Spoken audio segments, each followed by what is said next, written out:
Assalamu alaikum wa rahmatullahi ta'ala wa barakatuh. Ravi de vous retrouver dans cette séance. J'espère vous retrouver en pleine forme.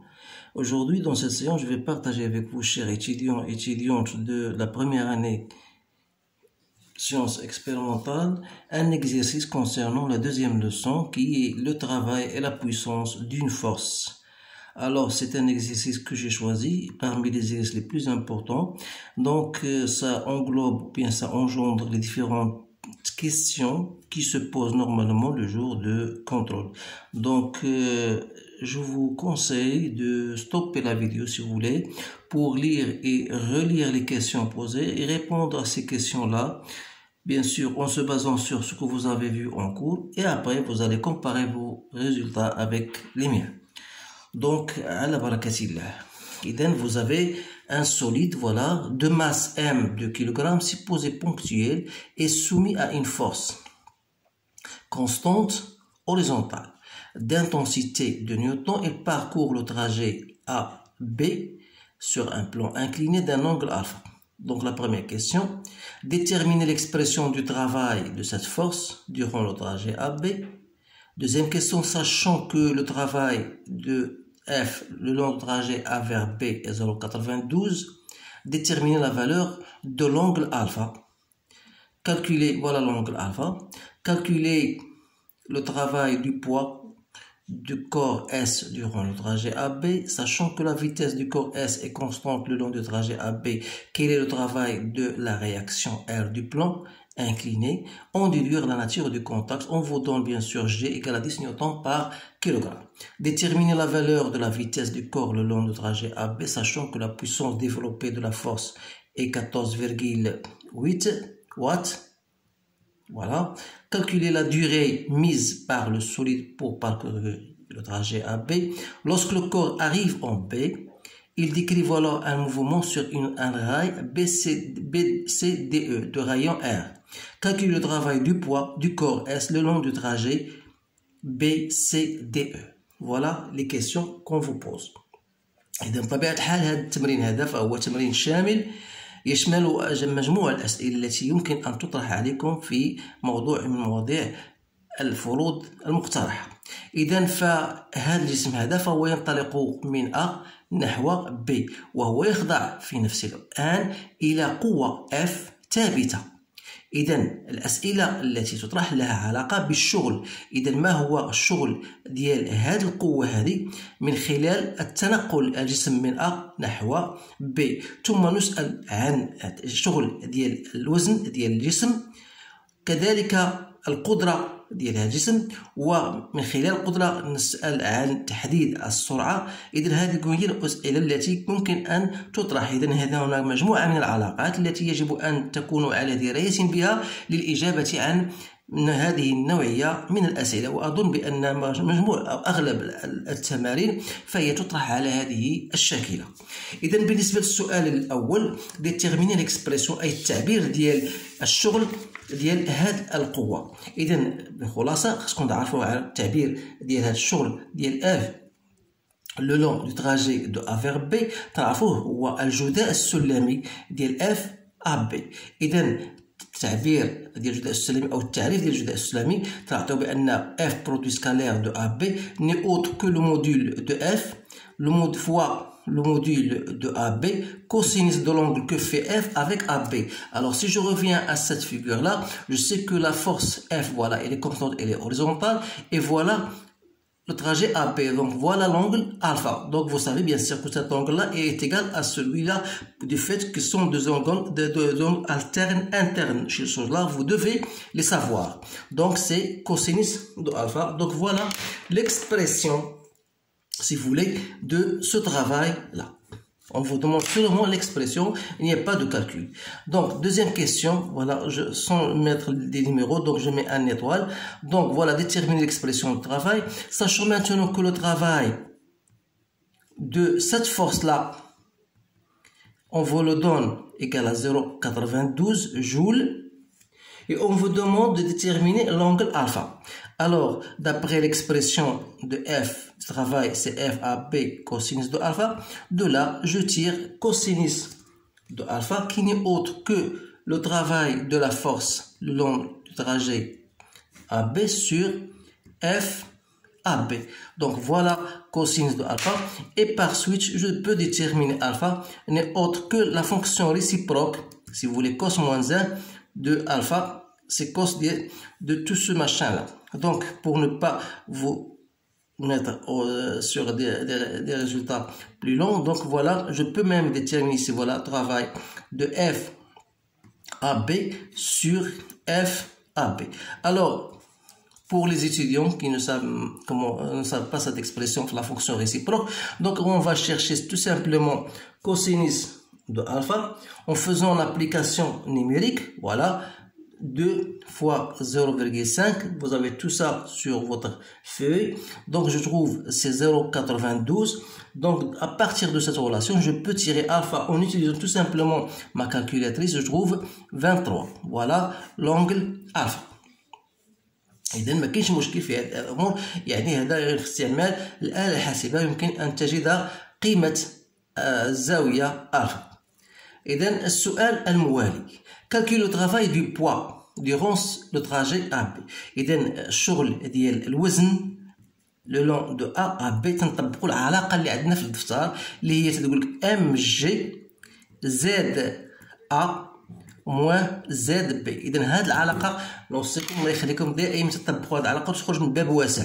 اذا بالنسبه لزد ا موان زد بي رجعنا للشيما، اذا زد ا هي زد بي، تلاحظوا بان زد ا اكبر من زد بي، دونك زد ا يعني العلو زد ا موان زد بي تعطينا هي هذه لا ديستونس كو جابيل اش، دونك جو بو ميتر فوالا ام جي اش. اذا كيف لي ان اجد قيمه اش؟ اذا نخدم هنا بما يسمى بسينوس دو الفا. اذا لدينا سينوس de alpha égale à quoi? Égale à H sur AB. Et le côté opposé sur l'hypoténuse. De là, je peux tirer alpha. Donc, MG, H, c'est quoi? C'est AB sinus de alpha. Donc, voilà le travail du poids. Donc, je fais mon application numérique. Ça me donne poids, c'est 20 kg, fois 2 fois 10, c'est 20. Donc, alpha, AB, c'est 0,5. Sinus de 23. Donc je trouve que le travail de poids le long AVB, j'ai trouvé 3,9 joules. J'espère que ce résultat est bien correct. Voilà, 3,9 joules. Maintenant, je passe à la question suivante. Après avoir calculé le travail du poids, on vous dit, voilà, sachant que la vitesse du corps S est constante. Alors là, ça, c'est très intéressant.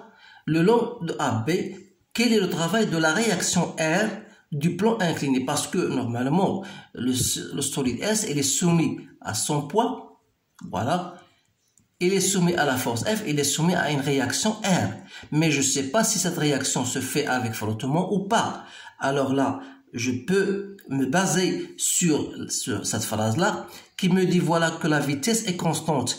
Voilà, ça me fait appel au principe, premier principe d'inertie qui me dit que si la vitesse est constante, alors la somme des travaux, somme des forces d'abord appliquées sur le système ou bien sur le solide égale à 0. Cela revient même de dire que le travail de toutes les forces qui s'appliquent sur le système ou bien sur le solide en question égale à 0. Donc, je vais traduire cette force, cette relation en disant, voilà, le travail du poids parce que le solide est soumis à son poids et soumis à une force F et soumis à une réaction R égale à 0. Alors, de là, je déduis le travail de R n'est autre que le travail du poids moins plus le travail de F. C'est bien ça. Avec un moins ici. Donc, il suffit de faire votre application numérique. Donc, le travail du poids plus le travail de F. Donc, c'est moins 3,9 moins 0,92. Donc, je trouve moins 4,82 joules. Donc, qu'est-ce que je remarque? Le travail de R, il est négatif. C'est un travail résistant. En plus de ça, ça veut dire qu'il est différent de 0. Donc, ça veut dire que le contact se fait avec frottement. Alors là, c'est une remarque que vous devez saisir, parce que si jamais on vous demande cette question, vous devez savoir répondre par cela. Alors سأعيد بالنسبة لهذه الجملة هذه، يعني أن هنا بالنسبة السرعة فهي ثابتة. هذا يعني تطبيق بريمير برانسيب ديال لينيرسي. مركز القصور كما يعترف به هو أن مجموع القوى يساوي الصفر، أو مجموع الأشغال ديال القوى المطبقة يساوي الصفر. إذا هذا التطبيق، هذه العلاقة أو هذا البرانسيب هو اللي عطاني هذا لو ترافاي دو ار. إذا الشغل ديال واحد القوة ديال تيفيرون دو زيرو يخالف الصفر، يعني أن هذا أن التماس أو المماس أو التماس بين الجسم والبلون انكليني فهو يتم عبر احتكاك. هذا هو الجواب على السؤال بهذه اللغة التي ترجمتها لكم باللغة العربية. أتمنى أن أكون أوفق في إيصال المعلومة كما يجب. إذا غنمشيو دابا للسؤال الموالي. إذا détermine السؤال الرابع. détermine la valeur de la vitesse du corps S le long du trajet AB, sachant que la puissance développée par la force égale. Donc on vous donne la puissance cette fois-ci. Donc qu'est-ce que vous devez savoir? Et vous devez tout simplement traduire la relation de la puissance. C'est quoi? La puissance, c'est le autre que le travail divisé par le temps. Alors le travail, c'est quoi? C'est la force, qu'on a dit, scalaire la vitesse. C'est la force. Vous savez que P, si je traduis le travail c'est W, F fois déplacement dL. Comme dL sur dt c'est V, donc c'est F fois V. Alors là, je traduis autrement dit que P n'est autre que F fois V cosinus de l'angle que fait F avec V. Voilà F, la vitesse, c'est ce sens-là, donc c'est l'angle alpha. Voilà. إذا من هنا غادي نخرج la vitesse لأننا déterminer la vitesse, la valeur de la vitesse. Donc V n'est autre que P F cosinus de alpha. Voilà, c'est bien ça. Donc je fais mon calcul. Donc sur 2 fois cosinus de 23, je trouve par application, je trouve 8,0 mètres par seconde. Donc si je mets seulement un chiffre, je peux dire même que V est égal à 8 mètres par seconde sans se mêler de ce virgule 0,9. Alors voilà, on a bien déterminé la vitesse. Il nous reste seulement maintenant la durée, si vous voulez, calculer la durée mise par le sud pour parcourir le trajet AB. Alors là, la durée, tout simplement cette formule-là, je vais l'utiliser. Delta T n'est autre que W sur P. Alors, c'est 0,92 divisé par P, c'est 14,9. Ça me donne 0,067 secondes. Si je traduis en millisecondes, ça me donne 61,7 millisecondes. Voilà, débatté. Et la dernière question, on vous dit, voilà, lorsque le corps arrive en B, voilà, lorsqu'il arrive en B, il parcourt ce trajet-là. On vous dit, voilà, déterminer le travail du poids. Donc, je sais, bien sûr, que vous devez savoir, le travail d'une force du poids, selon n'importe quel parcours, il ne dépend pas du chemin suivi. Donc, on cherche MG. Donc, il part de B pour arriver à E. Donc, je peux même écrire ZB moins ZE. Or, ZB, voilà, ZB. Si je traduis ça, voilà ZB, voilà ZE. Donc, ZB moins ZE, c'est quelque chose qui... ZB, il est inférieur à ZE.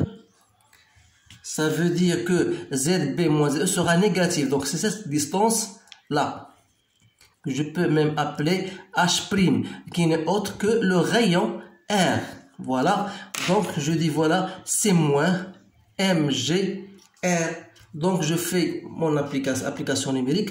Donc, 1 fois GC20 fois 0,4, ça me donne moins 8 جول. Voilà الجواب على هذا السؤال الأخير. إذا كما ترون هذا التمرين فهو تمرين جيد يشمل جميع أو أغلب الأسئلة التي تطرح على هذه الشاكلة. أنصحكم بطبيعة الحال بإعادته مرات عديدة حتى تتركزوا أو حتى تستوعبوا هذه العلاقات لأنها علاقات مهمة يجب الاعتماد عليها في حل هذه النوعية من التمارين. إذن ما تنسوناش من البارتاج، هذا فضلا وليس أمرا، حتى تعم الفائدة على الجميع، وأتمنى لكم التوفيق، والسلام عليكم ورحمة الله تعالى وبركاته.